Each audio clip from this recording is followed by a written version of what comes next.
টানা 2 away match draw করে বিপাকে পড়ল মোহনবাগান। আলভারো ভাস্কুয়েজ আসতে পারেন আইএসএল এর এই দলটিতে।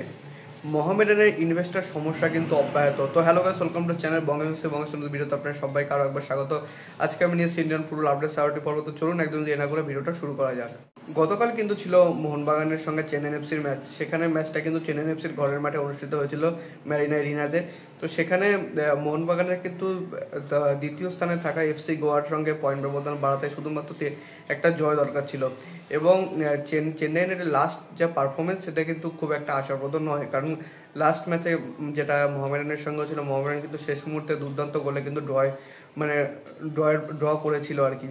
তো সেখানে কিন্তু মোরালটা অনেকটা হার্ড হয়েছিল চেন্নাইয়ের, বলাই যায়। কিন্তু আজকের ম্যাচে তারা ডিফেন্সকে আটোসাটো করেই কিন্তু খেলতে নেমেছিল। ওয়েন গোয়েল কিন্তু গত ম্যাচে কিন্তু রেড কার্ড দেখেছিলেন, যে কারণে তিনি কিন্তু আজকে স্ট্যান্ডে ছিলেন। তিনি কিন্তু ডাগ আউটে কিন্তু বসতে পারেননি। তো যাই হোক, তাকে ছাড়াও কিন্তু দল যেরকম ডিফেন্সিভ পারফরমেন্স দেখিয়েছে এবং কাউন্টারে যেরকম অ্যাটাক করেছে, সেখানে কিন্তু চেন্নাইয়েরই কিন্তু সবথেকে বেশি গোলের চান্স কিন্তু ক্রিয়েট হয়েছে। এটা কিন্তু আমরা দেখতে পেয়েছি। যদি বল পজিশনের কথা বলেন, তো বল পজিশনে চেন্নাই মোস্ট প্রবলি হয়তো 30% কি 32% হবে। অর্থাৎ সিংহভাগ বল কিন্তু মোহনবাগানের দখলে থাকলেও মোহনবাগান কিন্তু সেরকম পারফরমেন্স কোনোভাবেই দেখাতে পারেননি।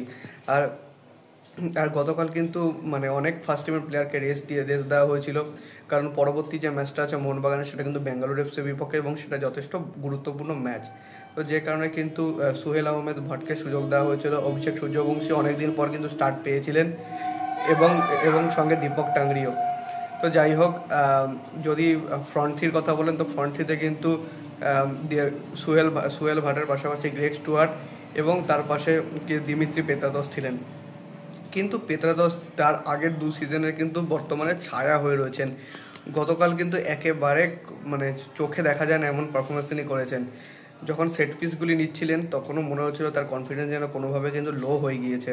তো যদি এইরকম পারফরমেন্স তিনি করতে থাকেন, তাহলে সে মনে হচ্ছে আর কি এই সিজন শেষে মোস্টলি তাকে ছাঁটাই করা দেবে আর কি।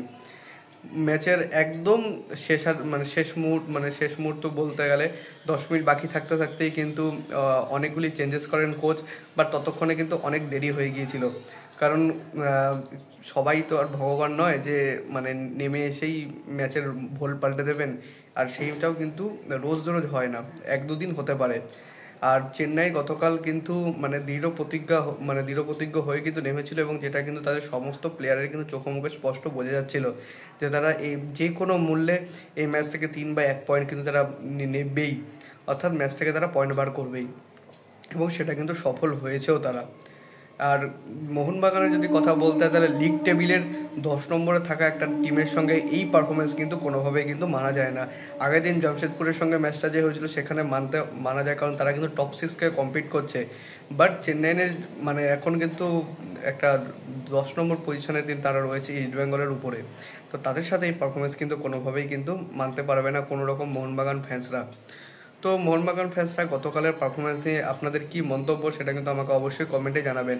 আর হ্যাঁ, আপনাদের জ্ঞাতার্থে আরেকটা জিনিস আমি আপনাদেরকে জানিয়ে রাখি, সেটা হলো এখনও কিন্তু 17 ম্যাচে কিন্তু পয়েন্ট হয়েছে মোহনবাগানের 37ই রয়ে গেছে। আর 16 ম্যাচ খেলে কিন্তু এফসি গোয়ার দ্বিতীয় স্থানে থাকা পয়েন্ট হয়েছে 30।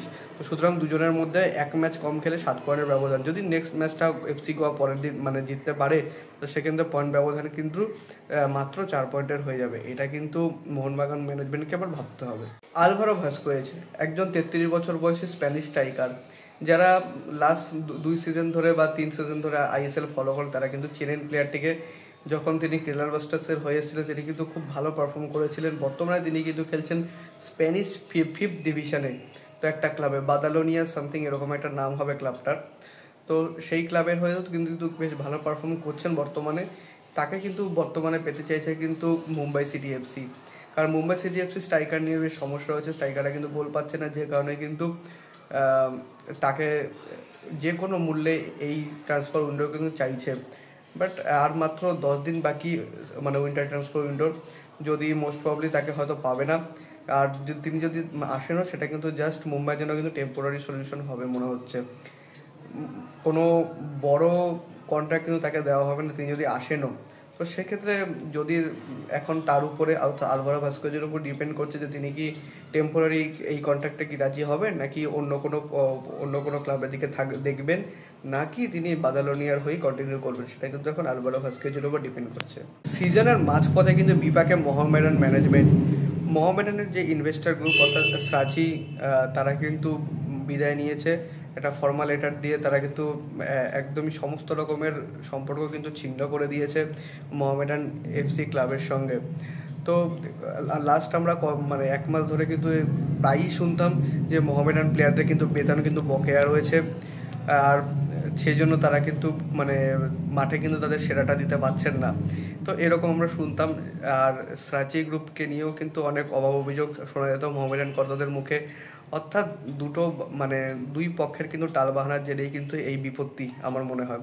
তো মোহামেডানকে যদি আইএসএলে ভালো করতে হয়, মানে এখন তো আর ভালো করার সেরকম জায়গা নেই, যদি আইএসএলে মোটামুটি একটা সম্মানজনক জায়গায় যদি ফিনিশ করে দেয়, তাহলে সেক্ষেত্রে আমার মনে হয় তড়িঘড়ি কিন্তু মোহামেডান কতদের উচিত ইনভেস্টার খোঁজা। তো মোহামেডান ফ্যান্সরা আপনারা কি মনে করেন সেটা কিন্তু আমাকে অবশ্যই কমেন্টে জানাবেন। সো আজকের ভিডিওটা ছিল এ পর্যন্ত। যদি ভিডিওটা ভালো লাগে ভিডিওটা অবশ্যই লাইক করবেন, চ্যানেলকে সাবস্ক্রাইব করে বেল আইকনটা অবশ্যই প্রেস করে দেবেন সমস্ত ভিডিও নোটিফিকেশন সবার আগে পাওয়ার জন্য। এছাড়া আপনারা আমাদের সোশ্যাল মিডিয়া হ্যান্ডেল ফলো করতে পারেন, লিঙ্ক আমি ডিসক্রিপশন ও ফার্স্ট কমেন্টে দিয়ে রাখবো। সো মিক্স সিনেমাস ফলো দেন, ছোটোখাটো কিছু আপডেট সেখানেও দেওয়ার চেষ্টা করি। আর দেখা হচ্ছে পরে ভিডিওতে। আপাতত bye bye, glory glory man United.